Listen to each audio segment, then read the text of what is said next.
In today's video, we're going to walk you through the main thing you should consider when it comes to campaign structure inside Google Ads to make sure you have the right overall structure for your campaigns. And this is the second video following on from the first video, which we made as part of a new Google Ads course for service-based businesses, where we covered the initial planning stages of any campaign. But now it's talking about what your overall structure should look like, just so you're aware before we actually go into our keyword research, which is going to be the next part of making a brand new campaign. And we're going to show you what the ad group structure in this campaign looks like so you have a real campaign example of what to consider. But the key point to make on this is that with your ad groups, you don't want to be too granular or have single keyword ad groups, or SKAGs as they used to be called, where you have a ton of ad groups with only one keyword in each. But at the same time as well, we don't want to do our keyword research and only have a few ad groups that we try and group all of our keywords together into. So we want to have the right balance between both. And the general rule for this is that you want to have all of the keywords that are in an ad group all having the exact same meaning or intent, so that they're all highly relevant to the ads of that ad group. And the reason why you don't want to go the SKAG route, even though you're going to be able to make highly relevant ads and landing pages for that one keyword, is that if you have a ton of different ad groups, your impressions are going to be split a lot amongst all those ad groups, and Google Ads needs data for each ad group for you to actually be able to improve your performance over time. And the reason why you don't want to group your keywords into too little ad groups is because your ads are going to be less likely to actually resonate, which is a more common issue that I see when anytime I look at a Google Ads account, there's so many keywords grouped together in ad groups that aren't relevant enough to one another. And this is what leads to lower click-through rates, which in turn leads to lower quality scores and higher cost per clicks. So we want to make sure we have this right structure before we move on and do our initial keyword research and start making our campaign. And just to show you what the ad group structure looks like for this landscaping campaign,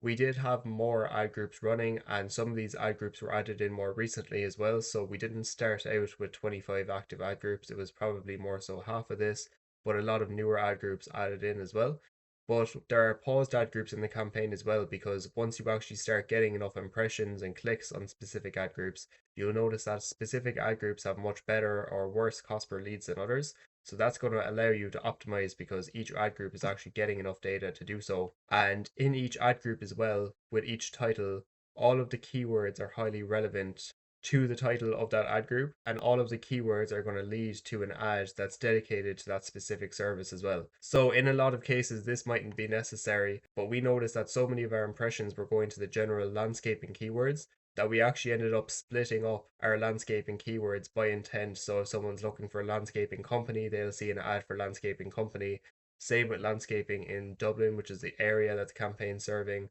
Same with landscaping contractor and so on. And the only reason we did this is because landscaping itself had so much search volume and impressions that we'd be able to actually make and benefit from multiple ad groups just within landscaping in itself. And now, just to show you what the keywords of a highly themed ad group look like, you can see here that we don't only have one keyword in this ad group, that there's more like 8 keywords in this specific ad group, and there isn't any right or wrong answer as to exactly how many keywords you should have per ad group. In some ad groups, it might be less than 5 keywords. In other ad groups, it might be up to 15 or 20 keywords. As long as they're all highly relevant to one another, and that the ad that you put in front of the customer is going to be highly relevant no matter what they search here. So you can see here in this ad group that all of the keywords of this ad group all mean landscaping contractor and all have that exact intent. And why this is so effective then is that if somebody looks for landscaping contractor, they'll straight away see an ad that says landscaping contractor. And we actually went the route for this campaign of pinning all of our headlines and descriptions,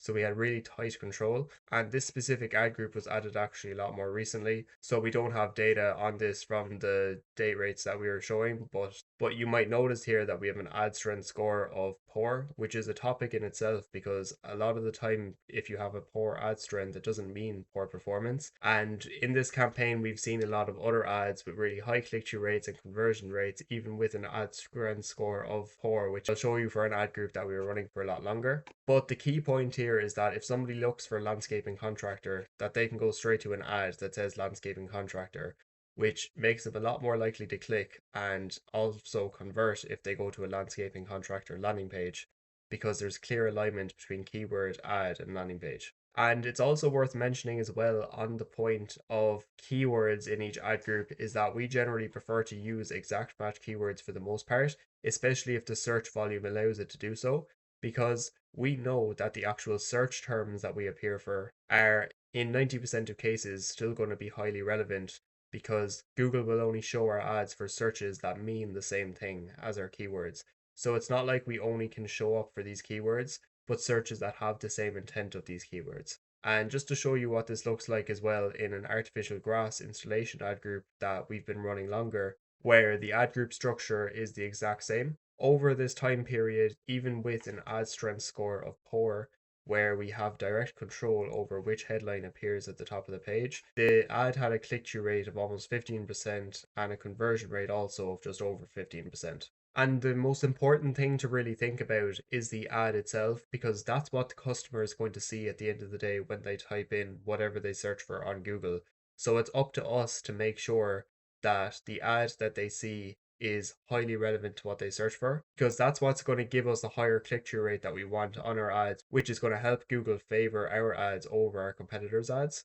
And as we saw with the keywords of these ad groups as well, to provide the most relevant ad every time, you don't need to have just that one keyword in each ad group. It's not like we could only make an ad group with the keyword artificial grass installation, because there's a lot of other keywords that have that exact intent that could also be grouped together, and artificial grass installation ad would still be highly relevant to those keywords as well. And what you can do as well is that this is more so for when we actually have the campaign up and running, because this video is part of our new playlist with our Google Ads course, is more so going through the initial planning stages so far. But once we actually have our ads up and running, you can look at the data for each keyword, and if you notice that your keyword has a really low click-through rate, then it's a good indication that it might perform better in a more relevant ad group with ad copy that's even more relevant to that. So if we saw, for example, artificial grass landscaping had a really low click-through rate, then we could move that to a new ad group with the ad saying artificial grass landscaping